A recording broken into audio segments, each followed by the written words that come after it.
বিনামূল্যে প্রতিদিন প্রায় ৭০ জন রোজাদারকে ইফতার খাওয়ান রিকশা গ্যারেজের মিস্ত্রি।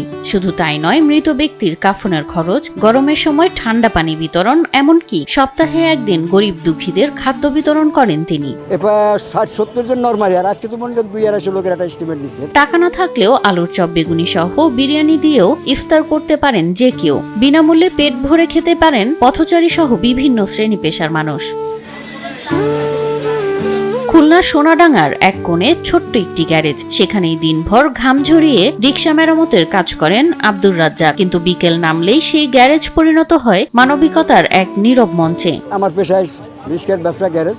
ইফতারের আগে কাপড় বিছিয়ে সারি সারি প্লেটে কখনো সাজানো হয় ফল, জিলাপি, ছোলা, বেগুনি, ঠান্ডা শরবত, আবার কখনো সাজানো হয় বিরিয়ানির মতো বিশেষ খাবার। এটি কোনো বিলাসবহুল রেস্টুরেন্ট নয়, এটি এক মিস্ত্রির ভালোবাসায় সাজানো মানবিকতার ইফতার। আপেল, আঙ্গুর, আনারস, কলা, ক্ষীরই, মুড়ি, চিরা, তারপরে ছোলা, ওই আলুর চপ, বেগুনি, এগুলো তো আছে, শরবত, এই মোটামুটি ১৪-১৫ পদের আইটেম। ২০০৬ সাল থেকে রাজ্জাক নিজের সামর্থ্য অনুযায়ী প্রতিদিন প্রায় ৭০ জন পথচারী ও নিম্ন আয়ের মানুষদের ইফতার করান। কোনো সাহায্য চান না, কোনো প্রচারণাও নয়, শুধু মানুষের মুখে হাসি দেখাটাই তার আনন্দ। ৬ সালে প্রথমটা আমাদের এই প্লেটে শুরু, এরপর আস্তে আস্তে করে খিচুড়ি আসলে, মানে ইফতারের পরে খিচুড়ি, এরপরে কাফনে কাপড়, এইভাবে মোটামুটি সবার সহযোগিতা কাপড়ে কাপড়ে শরবত, সেমাই, মানে না সেমাই, চিনি, শাড়ি সুড়ি, এগুলো কম বেশি আমরা দিই।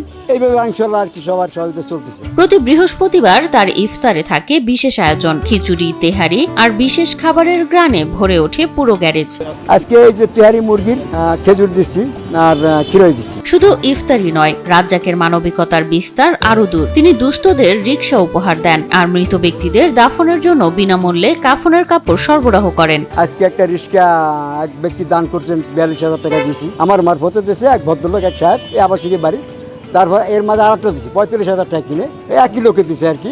দুটো গাড়ি আমার মারফত দেওয়া হয়েছে, আল্লাহ রাস্তায় দিয়ে দিচ্ছে, সে মোটামুটি খুব উপকার পাচ্ছে। রাজ্জাকের এই উদ্যোগে খুশি স্থানীয় সহ সবাই। রাজ্জাকের প্রশংসায় পঞ্চমুখ তারা। অবশ্যই ভালো উদ্যোগ এটা আমাদের পথচারীদের জন্য, তারপর আশেপাশে অনেক গরিব মানুষের জন্য এটা খুবই একটা ভালো উদ্যোগ, মহতি উদ্যোগ। তাকে আমরা যে যেরকম ভাবে পারি সাহায্য করি। সে নিজ উদ্যোগে সেইখানে প্রতি রমজান মাসে ইফতার পার্টির আয়োজন করে। খুবই ভালো, এটা আমাদের মন থেকেও ভালো, এবং আমাদের এখানে যারা করায় তারাও কিন্তু খুব খুশি, সন্তুষ্ট, এবং এখানে অনেক বাড়িওয়ালা আছে তারাও খুব খুশি। রাজ্জাকের এ কাজে তাকে সহযোগিতা করেন কিছু স্থানীয় তরুণ। তারা মিলে গড়ে তুলেছেন শেষ অবলম্বন নামের একটি সংগঠন, যেখানে বিনিময় নেই, আছে শুধু একটাই উদ্দেশ্য, মানুষের পাশে থাকা। ভালো লাগতেছে, দিনের কাজ, ইসলামের কাজ, শরীয়তের কাজ, সেই অনুযায়ী আমরা, মানে আমি উদ্যোগটা নিয়েছি, সবাই আমার পাশে আর কি আছে, এলাকাবাসী সবাই।